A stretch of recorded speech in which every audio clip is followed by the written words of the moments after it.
I would always humor people. What do you want to do when you retire? And they would say, I want to travel the world with my spouse. And I would say, great. When was the last time you two went out on a date together? And more than 50% of the time, they're just looking at each other and they don't have a good answer to it. Or someone would say, I want to play golf 5 days a week. And I would say, awesome. Like, how often are you playing golf now? Oh, I haven't played golf in 4 years and I don't even go to the gym. And it's like, well, what exactly makes you think that you're going to be able to play golf 5 days a week 20 years from now if you're not investing in your health, if you're not walking, if you don't have the relationships with the people that are going to want to be able to do this with you?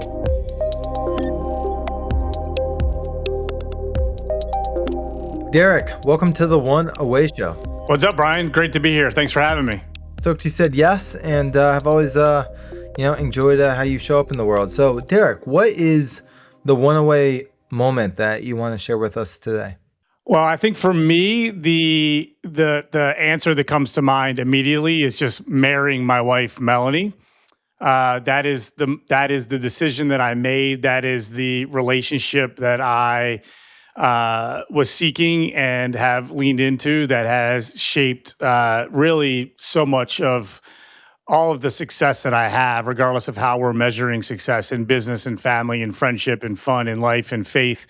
And I just can't imagine my life being even close to as great as it is without her. And I've made a lot of decisions. I've made some good ones. I've made some bad ones. But I'm one of the people that believes that who you pick to marry is the most important decision of your life. And I think I nailed that one. So Give us some context here. I'm so glad you found a great partner that you can speak to, you raised some kids with. What were you looking for?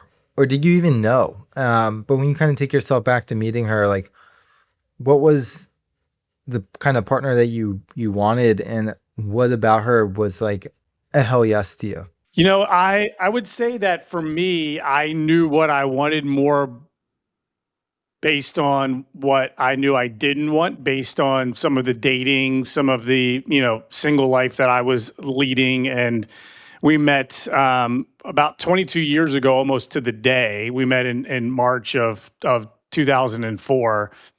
And she just knocked my socks off right away. And I think we had a really nice relationship, a traditional relationship for a period of time that was good, but it started to lose its luster a little bit. We came from very different backgrounds in terms of our communication styles. My parents, she jokes, she said being in my house was like being in a Leave It to Beaver episode. My parents were affectionate with each other at times, and we talked about a lot of things. And she didn't come from that type of a background. Her dad wasn't in the picture.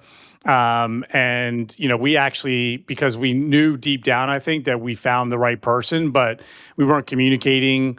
We weren't growing the relationship the way that we wanted to.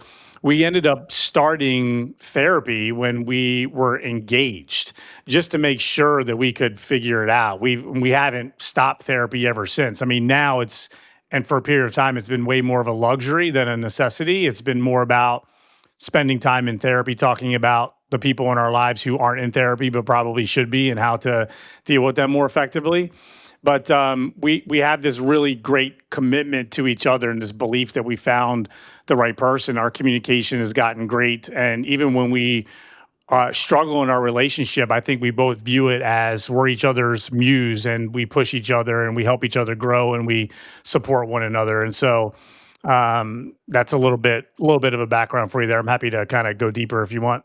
Yeah, I mean, look, I know that the personal work and, it seems like what you shared, your upbringing, you saw a completely different picture of how a family was operated and what was expressed. And, when a woman grows up without a father, I mean, it takes a huge, it changes. There's so many stories I've heard about women and the books that have been written about this topic. And it can be hard on the relationship at first. And it sounds like you both knew, like you said, hey, this is what's right. But, there's some work to be done here. And you guys have clearly done the work. So I think that's so special because a relationship is work. Yeah, Esther Perel says that the average adult falls in love 7 times, and the lucky ones do it with the same person over and over and over again. And I think my friend Philip McCartan has said that happy wife, happy life is some of the worst advice that's ever been doled out, and I couldn't agree more. I know a lot of men who will use this phrase. Some use it tongue in cheek, some really mean it. But as much as Melanie and I love each other, as much as we're committed to one another, neither one of us is ever going to put our own path on hold or abandon it entirely in the service of the other person. There's certainly going to be seasons where maybe I'm leaning into something more than her or vice versa. But we do, when we pray about our relationship and our hopes that we'll be together forever, we know that a lot of it will come down to the work, and a lot of it will come down to us continuing to share a lot of the same hobbies and interests and ways that we enjoy one another. But we do know that there's a little bit of a luck element in there too, because we both really feel like we're here for a bigger purpose, and finding the right balance and supporting one another while also kind of staying on our path is important is important to both of us. Yeah, it's special. I mean, especially to hear someone speak about their wife like this. How long have you guys been married? Just Married is 2008, so 17 years. yeah, very special. So you said it's like one of the best decisions or the best decision of your life. Because let's just say because of Melanie or because of your shared partnership. What do you think that you've been able to do in your life with her that she's ultimately made possible, that without her, just you maybe would have thought about things differently professionally or family wise, or maybe completely something different? But I'm just kind of curious, the Derek as a single man versus Derek with a partner you're proud to share.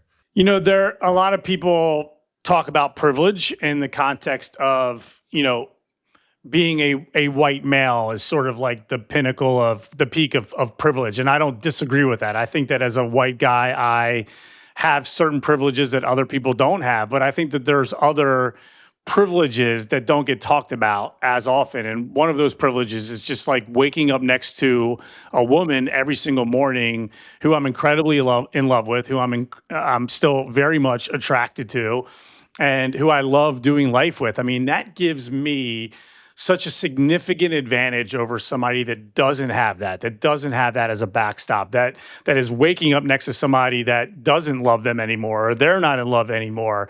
And so just kind of like the baseline of the foundation of our relationship, and how that's something that I don't have to worry about. That's a confidence that I carry with me into all other areas of my life. So I'll start there.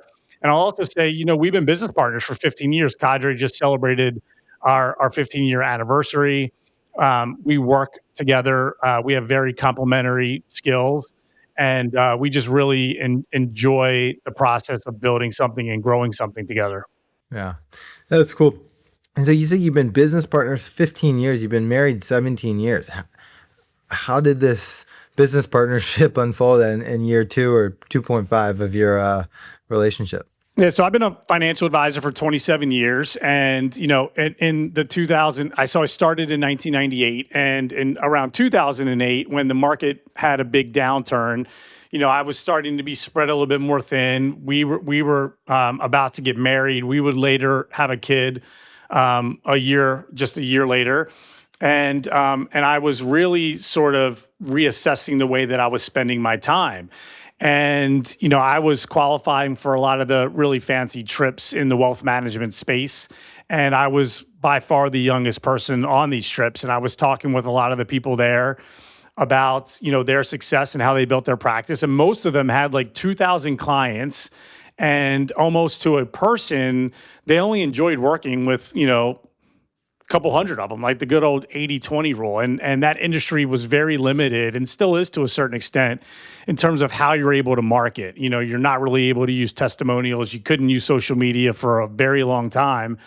And I just was going to networking events. I was spending a lot of time spinning my wheels, and I joined a few networking groups and realized that no matter how much money they were charging, I thought that if I joined the ones that were charging a lot of money, that I would be around people that were really interested in leaning into growing and supporting each other. But it almost made it even more so like they were they had their calculator out and they were trying to figure out how they could get an ROI on what they were paying. And so Melanie was at the time was working for the Redskins, now Commanders, and she had been there for I think 12 years. She was beginning to get tired of the ownership and a lot of the ways they were doing things. And she's got a great ability to connect people and create magical experiences for people. And so we just decided to start our own thing that would be centered around attracting and retaining people who, first and foremost, had the ability and the desire to show up focused on how they could add value to other people based on, as opposed to showing up based on looking for what can I get out of this whole thing. Okay, so you're talking about her skills and qualities of where she complimented you. You started reevaluating how you were spending time. You were going on the trips or qualifying for them, but also kind of looking at kind of maybe if you did this over the next 20, 30 years, maybe what your life would look like if you followed a similar path. Yeah. What was it with her that you saw that said, these skill sets of creating experiences where you were like, oh, maybe there's something deeper here that we could do together. And then ultimately, like, what unfolded from there? A big part of what she did at the Redskins was she was the director for the cheerleaders, and then she was a marketing director. So she was hosting a lot of social events, finding ways to bring people together in that regard. I knew that me connecting with the right types of people would be a big reason and a big way for me to grow my wealth management practice. And so I did the good old 80-20 rule. I had about 350 clients at the time. I trimmed that down to 75. I told the remaining ones, look, you're going to see my wife and I start this organization where we're bringing people together and finding ways to connect them to great entrepreneurs, great business people, and great ideas.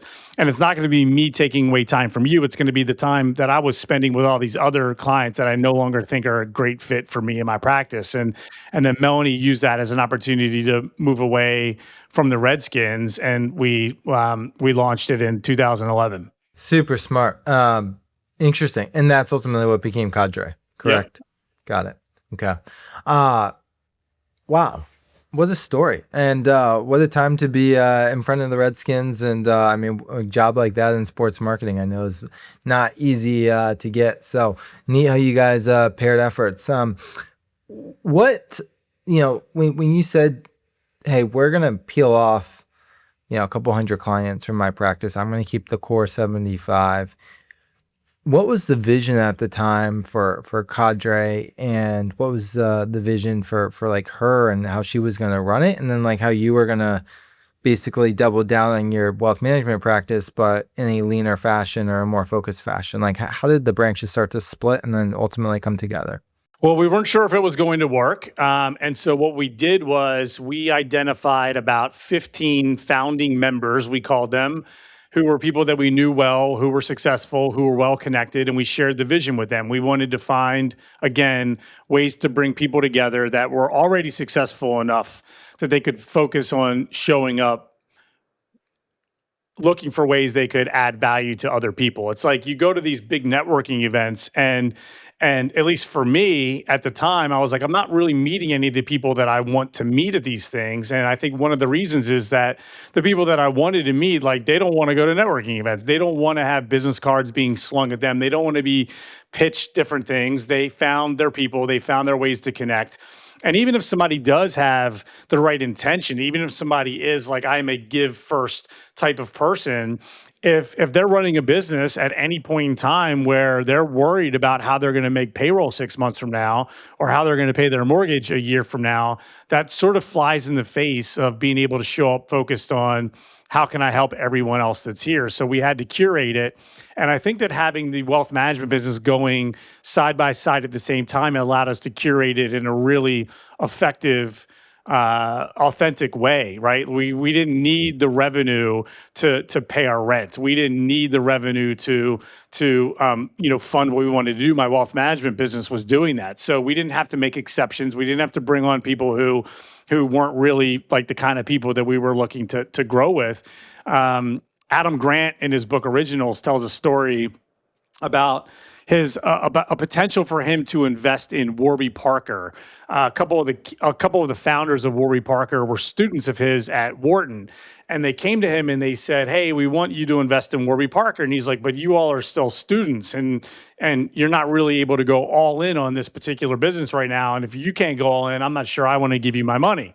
They said, "Fair enough." They came back a year later. They graduated. One of the three was going to work full time in Warby Parker. The other two took jobs working at other companies. And so he said it again, like, "I'm not sure that I really want to invest. If you're not all in, then I'm not going to be all in." And he's like, "Of course, that ended up probably being the worst financial decision of my entire life." And he dug into it a little bit more, and he started researching entrepreneurs who start businesses, and he found a study where there were two groups. There was one group who started a business while also bringing in a salary, a predictable source of income from another source, and the second group were people who started businesses with no backstop, no net to catch them if they were to fall. And the former group, the ones who had the steady, predictable income coming in, were far more likely to succeed in business. And his takeaway was, entrepreneurs are often described as being great risk takers, but really the great ones are really good risk mitigators. And having some other income coming in allowed us to build cadre the right way. And throughout the entire 15-year period has allowed us to curate it incredibly well, because again, we don't need any one person's $1,000 a month to pay our bills. If cadre went away tomorrow, we wouldn't be hurt financially at all. It's the revenue that I generate from my wealth management practice that ultimately allowed us to be really picky about who we were going to work with or not. Yeah, that's really special. I mean, I do think there's a point to what you're saying is when your back's like fully against the wall and you're in fight or flight all the time, it's really hard to build a business from a position of, you know, uh, in a way that's abundant, in a way that is like long term, because you're just kind of keep your head above water. But to your point, like you have a thriving business with your 75 clients, which is a pretty good book of business as is, with even what you trimmed, and then created a way to offload others into another platform that make a lot of sense. I mean, it seems like you were able to start a business from an abundant place, and worst case scenario, it didn't work, you'd still be in a good, a decent place. So, I mean, it sounds like a very calculated risk, and one that wouldn't have, made you have to sell your house if it didn't work out. So that's great. Yeah, for sure. Yeah, like, look, I mean, I think I would like to think that I would still be as careful and particular about who I decide to work with if I only had one of them going on. But the reality is, I don't know. Like, I have the courage and the confidence to really stick to my guns in both businesses, because I get to play them off of each other. And I think that if I only had one, I would be making more exceptions. I would be willing to look the other way on certain things in a way that I've never felt pressured to up until now. Yeah, it's very, very cool. Now, Derek, one of the things like I've that makes sense, but one of the things that I've been thinking about since the conversation started was you said that you had 200 or like 180 clients. How many clients before you trimmed it down? 350. Okay, I'm sorry, 350 clients. You trimmed it down fairly early on. Like, you were very successful, 15 years ago with your 300 some clients. And, fairly young, not that you don't look young and healthy yet now, but like, where did this ambition come from for I mean, you clearly like shot out of a cannon. Like, I have to imagine there was some kind of drive or fire inside of you that was coming from somewhere. Like, tell us about this drive to succeed. So I didn't know it at the time, and I didn't really figure it out until I had my midlife crisis a couple of years ago. But there were a series of events that happened to me as a kid that I think sort of shaped how I showed up in the world moving forward. And the highlights are when I was in seventh grade, I had a whole entire classroom of kids chanting, "Who do we hate? We hate Derek." I had teachers and principals telling me that I wasn't going to be successful. I have ADHD. I wasn't getting great grades. I was leaving school in high school to run a comic book business. And I had girls that didn't want to go out with me or be my girlfriend. And I recognized at the time that my life sort of became one big giant, like, you don't think I can do something? Watch me. And I had this energy sort of subconsciously running in the background the whole time, my drive. I think that that's where the drive for a lot of the most successful people, not that I want to compare myself to the people that are just like that are the billionaires right now, but I think a lot of these people that make a lot of money and have a lot of success are driven by some hurt, some pain that they experienced while they were younger, and it's just gone unchecked, and they keep going, and they're not bothering to sort of reevaluate, why they are wired the way that they are. And in my case, I sold my wealth management practice a couple years ago to a private equity company. So I still have the practice, but I got some money off the table. And so I had this great success. I have more friends, I think, than most adults. I married like the woman of my dreams, the woman that for me is just my dream woman. And yet I was still waking up a lot of mornings feeling that energy. Like, who are we going to prove wrong today? And I think that energy served me really well. I don't regret it. I think a lot of the success that I have in all these different areas of my life stemmed from that.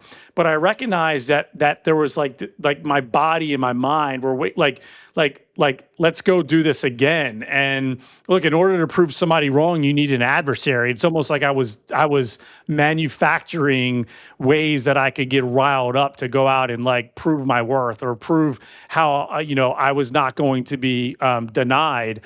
And I've done some work, a lot of work, to put myself in a place where I no longer feel that way, and it feels really good. Like, my book came from this, and I think some other things I'm working on now are coming from this really clean, pure energy of just wanting to create, just wanting to serve, just wanting to impact, without it serving like any sort of inner wound or inner child needs on my part. Yeah, that's really I think courageous to dive into the depths of your pain and then kind of clean it out and observe, all right, what's the fuel source? And is that a sustainable fuel source that I want to keep having drive me? Or are there other fuel sources that might bring a little more harmony long term to my life? And I think it takes a lot of awareness and hard conversations to really just sit down and evaluate what happened prior and how you got to where you are. So, and the flip side of that is, I think, exactly what you said. Like,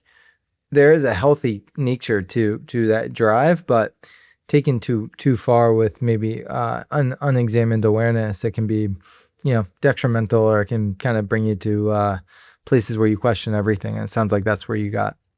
Yeah, look, I think it's very possible. I did it. A lot of other people do it to be successful with a lot of coping mechanisms. I was a glass or two of wine most nights for 20 years. I was dipping tobacco for a while. I would work out a lot. I would do all these things to kind of keep the train going. I was very revved up, and I made it work. But now we're about to see, and I feel really good about it, we're about to see what I'm capable of producing, what I'm capable of doing with a really clean and pure vessel, one that's sleeping really well, one that's eating really well, one that has prioritized the most important relationships in my life, my wife, my two children, my friendships, my clients, my relationship with God.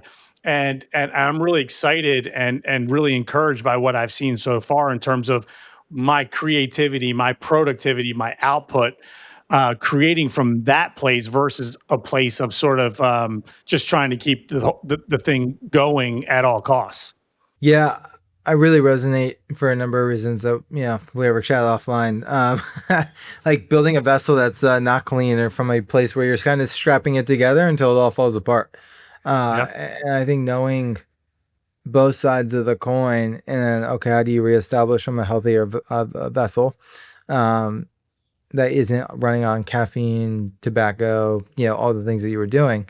Like, it makes sense, right? That car only runs for so long until it doesn't. And seems like you've replaced the parts and building a new seat in the driver's spot to take you where you want to go. So let me ask you a question. I want to talk about your book. I want to talk about kind of Derek in this new era.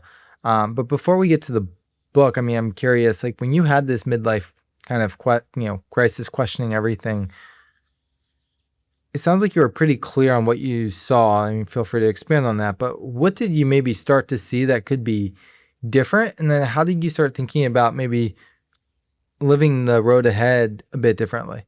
I sort of recognized that I was telling myself a story that I needed certain things in order to be the best version of myself. I needed intimacy and connection with my wife in order to be the best version of me. I needed nicotine in order to focus. I needed a glass or two of wine every night to take the edge off. And I needed to work out in order to feel energized. And I was like, this game is getting harder to play as I'm getting older. And also me outsourcing the responsibility to other people and other things in order to be the best version of me didn't really sound like me, where one of my core values, for example, was radical responsibility. Like I think that one of the keys to being truly happy and truly free in life is just to own everything that happens to you, because now you're in control and now you can do something about it. And so I started to say, what if I didn't need my wife? What if I didn't need, certain friends' approval? What if I didn't need the wine or the nicotine in order to focus or relax? So I went down a path where I just said, I want to allow myself the opportunity to become the kind of person that can be the best version of me without needing any assistance from anything else. And I do not recommend stopping all of these things all at once. That's what I did. That was a big part of like what contributed to my midlife crisis, right? But I did it my way, and it was a little bit rough, but I picked up a meditation practice. I started praying more. I started allowing myself to feel, you know, how it could feel good without needing something else in order to make it happen. And I'll give you just one example, right? Like I really prioritize sleep, and I figured it out. And I wake up now most mornings and I feel incredible. And the way that I feel right now, most mornings when I wake up, I didn't know that that feeling was on the menu like 3 years ago or 5 years ago. Like I would either wake up and feel fine or not fine, but I didn't feel amazing. And it's almost like, I rarely drink now. And I would say, like, I was never an alcoholic. I rarely got drunk. I was addicted to having something to take the edge off at the end of the day. And now the reason why it's so easy for me to not have a glass of wine at night, it's almost like my body, my mind, my spirit is reminding me, you like the feeling of waking up and feeling amazing way more than you like the feeling of having a buzz from a drink. And so why are you going to mess that up, right? And so now, like, I'll go for a walk and I'm with my family, and it'll feel like I had a glass or two of wine while I'm on this walk, even though I didn't, because now I've given my body a chance to experience, how amazing life can be without having to rely on anything in order to make that happen. Some major changes. I mean, it sounds like you went cold turkey on all the things you didn't want to be and do, and you just ripped the band-aid off. And I was like, all right, well, I'm going to learn how to adjust on this free fall. But the flip side is you've learned how it feels to be amazing after the discomfort of those changes. Definitely.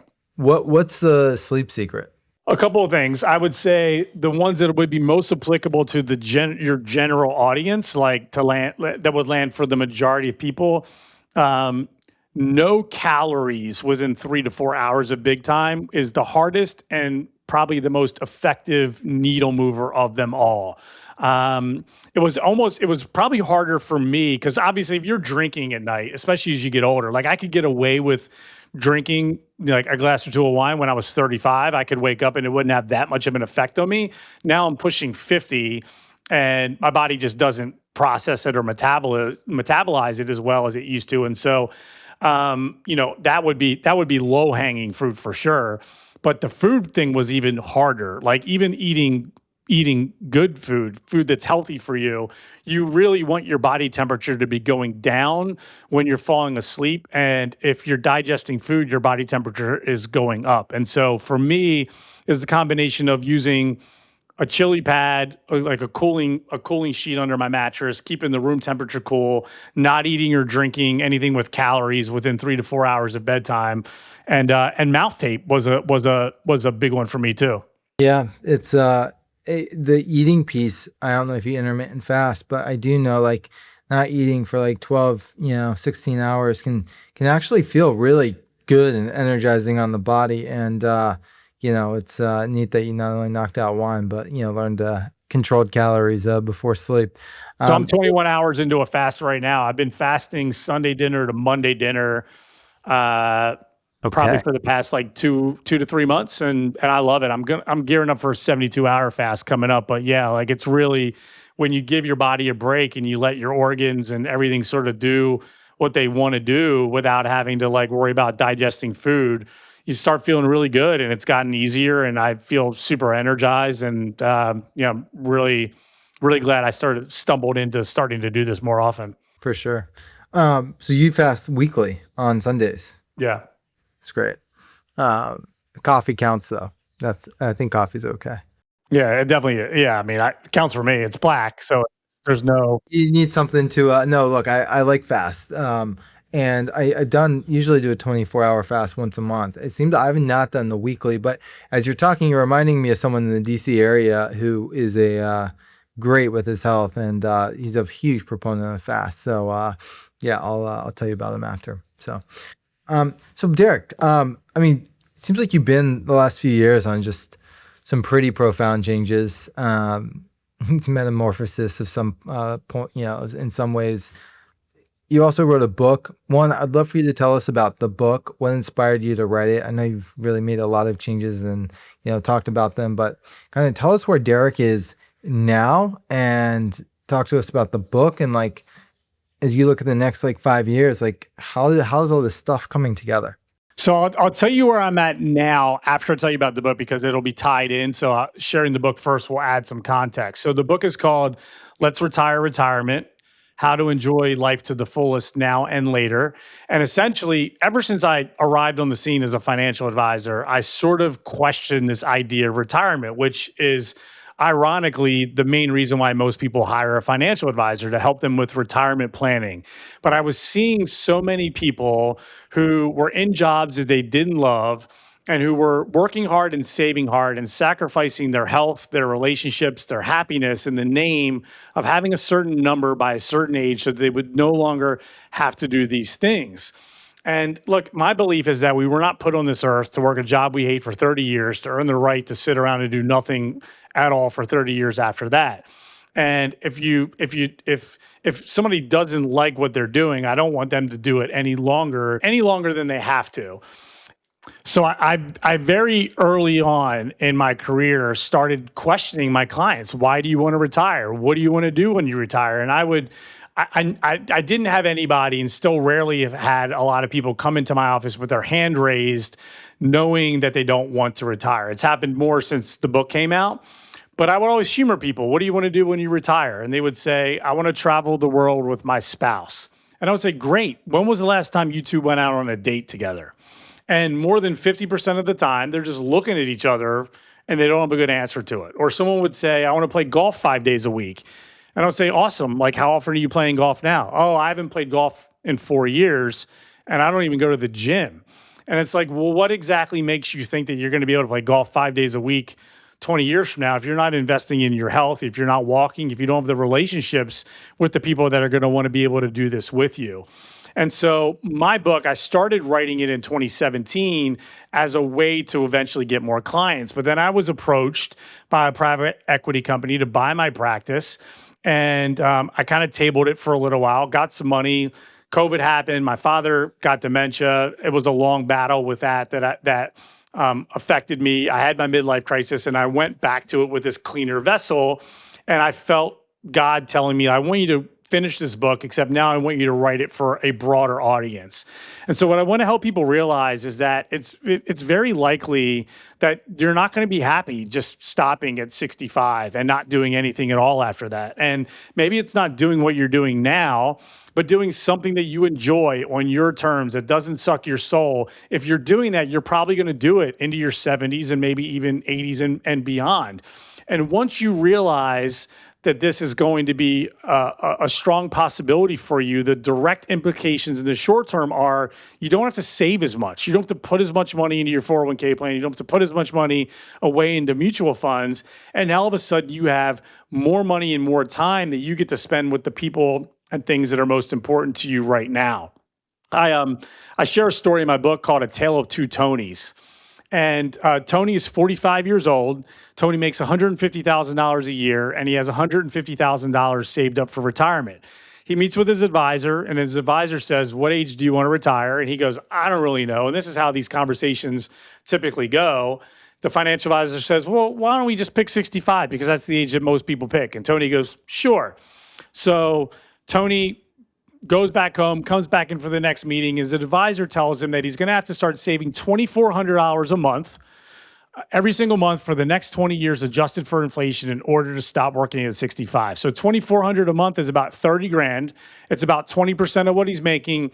And that's just a non-starter for most people. So Tony starts feeling the pressure, the anxiety. I'm behind. I can't even catch up. He starts coming home even less for dinner with the family. They canceled the vacation that they had scheduled for this summer, and it doesn't feel good. Well, I created an alternate timeline where Tony goes home and is talking with his wife, and his wife points out that he probably isn't going to be happy not doing anything beyond 65, and that he's got a lot of other interests, and he's probably going to want to keep doing something. And he's like, you're right. So he calls the financial advisor back up and he says, let's make my retirement age 75 instead of 65. And the direct result is, instead of having to save $2,400 a month every single month for the next 20 years, the amount that he has to save goes down to $110 a month. I didn't misspeak. That's not a mistake. It goes down by 96%. And the reason for this is I have him dying at 95 in both scenarios. In the first example, he has 10 less years to save, 10 less years for his money to compound, and he needs an amount of money that's going to last him for 30 years.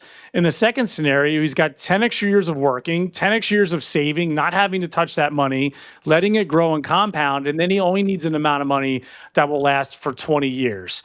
And we've all seen these articles, or I assume a lot of us have seen these articles where they say we should take advantage of compounding interest early and put money away when we're 22. And I don't know about you, but whenever I read those articles, I always felt silly, like I didn't do enough. And hopefully everyone listening to this is doing better now than they were when they were 22 years old.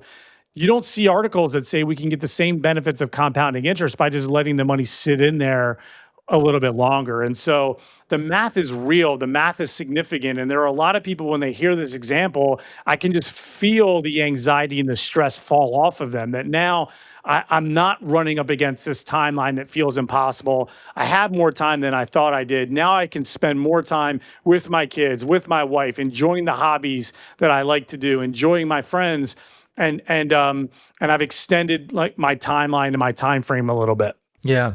As I'm thinking, Derek, I mean, first off, the principle of the book, Let's Retire Retirement, I mean, it's extremely counterintuitive. And it's also like counterintuitive to you being a wealth advisor and the AUM model that most wealth advisors live off, if I'm understanding it correctly. Yeah. Did you find writing this book, preaching this message was disruptive to colleagues and people that you've worked with in your space? Yeah, for sure. For starters, I mean, I left millions of dollars on the table in hindsight when I sold my practice, because I had 20 years of encouraging my clients to go on more vacations, take more sabbaticals, enjoy their kids more, instead of socking it away into their investment accounts. And so when I sold, I got paid based on the AUM that I had, which was significantly lower than what it would have been if I had a more traditional approach to this. And the reality is that financial advisors get paid more by encouraging you to stop working sooner. And I don't think that there's some big evil conglomerate that's trying to keep people trapped and stressed out, but I just think it's a model that not many people have questioned. I mean, the age of 65 was first established as the ideal retirement age in 1889, and it was picked as the ideal retirement age because that was life expectancy at the time. The chancellor in Germany who picked 65 because that was the age people were expected to die. And that was a quote from him. Now we're living a lot longer, but that has never gotten updated before. And it will certainly, if you can imagine, if every financial advisor has the Tony conversation that I just shared with you, then all of a sudden their clients are investing 95% less money with them than they were before. So there is a conflict for sure. But I ultimately feel like, especially with AI coming on now, and more people are going to be relying on AI to give them their financial advice, it's going to be even more important for financial advisors to offer an alternative and to ask questions that AI is not going to ask them. Like, why do you even want to retire? And when was the last time you took your wife out on a date? And how is the relationship with your kid right now who's going to leave for college in 3 years? And are you sure that you want to prioritize hitting your number at 65 over some of these things? Yeah. You said something really compelling. You said a financial advisor does better if their clients hit their number by 65 because of the assets that are going to be managed, or they get to manage in that period, if I'm understanding. And what you're saying is the model, one, needs to change regardless. And two, like, as the advisory model of not just the financial model, but the who you need to be as a person to the people who are your clients is also changing, because you need to show up with more value than what a system can give you on its own. Yeah, for sure. Look, I wrote an article recently that just said your financial advisor makes less when you're happier. And, it's like, take more vacations, spend more time with your kids. You asked me what I'm doing now. My day to day, I am solving for maxing out the time that I have with my two boys. They're 16 and 13. They're going to be here for another 2 and 4 years, respectively. Is it 4 or 5? It's and they're gonna go away. And I want to spend as much time with them as possible. And so if my macro idea is planning to make money longer than what I was originally thinking, means I don't have to save as much right now, then for me, in a smaller level, it's almost like the 5 year from now version of me is writing a sponsorship check to the current version of me. I know that when they are gone, sign me up for more speaking gigs, sign me up for more work, sign me up for more impact. And knowing that I will have that money coming in 5-7 years from now and beyond, it frees me up to shut everything down every day at like 3 o'clock. We have a gym in our house. I work out with both of my boys on a pretty regular basis. We go to the driving range and play golf a lot. I'm very present. I'm very aware, and that's just kind of like that's what's most important to me right now, and knowing that I'm going to be working till I'm probably 80 or 85 years old makes all of that possible. That's awesome. I think it's a model for most. I mean, it's a model I think probably most men in their late 40s, 50s, like, the dream model. Why do you think, you've designed a life for yourself that's allowed you to do that? And that design started in your 20s, the early 30s, like you've been, because of the path you picked, you've allowed yourself to do this. And don't get me wrong, it's like there's still decades ahead that you want to like pound pavement. But right now, like, you've optimized for a time with your boys and you've made decisions that have allowed you to do that. Why do you think, though? I mean, you might have a different number, but I'd probably argue 90% of fathers aren't in the position you're in. And so if you were to reverse engineer the path, if you were to say, hey, like, this is what's made it possible for me to actually shut off at 3 o'clock and make time for my two boys and my wife, like, top priority, like, why have you been able to do that when so many other people have, are like, how the hell would I even think to do this?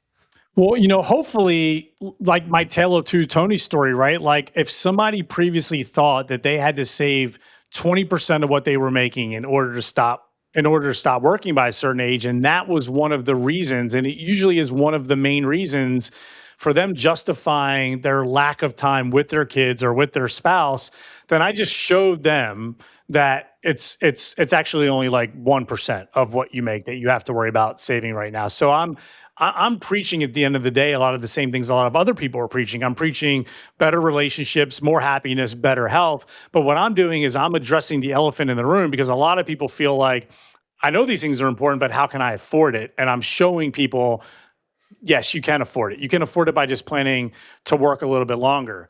Um, I'll share a story that I share in my book where, there are these moments happening with our kids right now that we're taking for granted. Whatever season you're in, the season for me where I share this story is my kids were 10 and 7, and my wife and I both had a nighttime routine. We would alternate kids, and we would read a story with them and lay in bed and snuggle with them until they fell asleep. And I started noticing myself saying in my head, "Gosh, I wish you would hurry up and fall asleep so that I can go out there and have a glass of wine or enjoy time with my wife or respond to this email." And I'm thinking he's not going to want to do this for very much longer. I need to be taking full advantage of this. I need to be present. So I tried willpower and that worked a little bit. And one day I just had this crazy thought. And I said, if there was a time machine in the future, 30 years from now, that would offer me the opportunity to go back in time to have one nighttime snuggle with the 10-year-old version of my kid, what would I be willing to pay for that? And the answer that came to my mind was 50,000 bucks. I would write a $50,000 check without thinking twice about it to relive that moment just one more time. And I think that there are a lot of people that are having these moments on a regular basis, these $50,000 moments that they're taking for granted, and they're incredibly valuable. And ultimately, you're going to wish you leaned into them more than maybe what you're doing right now. Look, I feel like I am in the regret minimization business in a lot of ways, and I'm trying to bring some of these things to the forefront for people so that they don't wake up in the future and wish they spent their time and their money or their energy differently. Yeah, it's I mean, you're almost eating your own dog food in a lot of ways, and showing other people it's possible. But you're saying, hey, I'm gonna live this lifestyle too, and I'm gonna, show, hey, this can be done. I'll give you a more practical response to that question you asked me also, and that is a couple years ago, my oldest son asked me if I wanted to play Legos with him, and I was getting ready to work out. And I said, "Can't do it today, bud. I haven't worked out in 2 days. I really want to get this in." And during that workout, I thought to myself, "Gosh, like I don't want to ever say no to him again because like he's asking me to spend time with him less and less." And I just want to be the kind of father that says yes if they ask. So that led to a restructuring of my days where I got more intentional about what the first part of my day was going to look like, how my morning was going to go. And I was going to make sure that I got done everything that had to get done, including a workout, before they got home, so that if they wanted to hang out with me, I would be around and I would be able to say yes. And I knew that some days they weren't going to ask, and that would be okay. And for those days, I would then get to the work that would be nice to do, but didn't have to get done. And so I think I see a lot of parents who will tell me, look, I came home 30 minutes early today. I was home from 4:30 to 5 and I wanted to spend time with my kid, but they didn't want to hang out with me. And it's really hard to fit your schedule into your kid's schedule. And what I found is that for me, it's being around and available for multiple hours at a time so that if it occurs to them that, hey, I want to hang out with my dad now, I'm around and I can say yes. I'm just thinking, it's really special. I think I don't have kids yet. Still working to find the partner, or, figure that part of life out. But I think it's a recipe for the future. And a lesson that, I think to your point, there's a lot of the people who probably write mini $50,000 checks over the course of their family life to like have moments back, not just one. And it's really kind of special to hear you talk about it so personally and vulnerably. So, Derek, this has been special. I mean, I don't know you that well, but from the conversations we've had, I look up to you a lot, and I just appreciate you sharing kind of how you've done things. It means a Thanks, lot. Brian. Yeah. Where can people Appreciate that. Yeah, where can people find you, your book, the work that you do in the world? What's the best place to reach out? Yeah, you look, I'm just in a phase right now where I'm not selling anything. I don't have a course. I'm not doing coaching. I want to get my book out there for sure. I think it can be really helpful to a lot of people. And so like that's the main thing. But DerekCoburn.com is where people can sign up for my email, and I'm writing and sharing I don't have any intentions of or anything up my sleeve in terms of like trying to steer people towards signing up for my programming. I've got my wealth management practice and I've got Cadre, and those are great, but I'm just really now enjoying being in a place where I can share and I can give and I can share my wisdom and my thoughts and what's working for me with people in a way that's just like almost entirely because I want to help and not because I want to get anything out of it. So if you like some of what I had to share today, feel free to follow me there, follow me on LinkedIn or Instagram, and I'll just keep doing what I can to make this world a better place. No, that's really good. Well, Derek, thank you. We'll make sure we put the links out when we share this and put it in the newsletter, social, all the places, and make some nice short form clips for you and make sure you show up the way you want in the world. Thanks, Brian. Really appreciate you and appreciate the opportunity to share with your audience. Yeah, no, it's really nice. Well, thank you.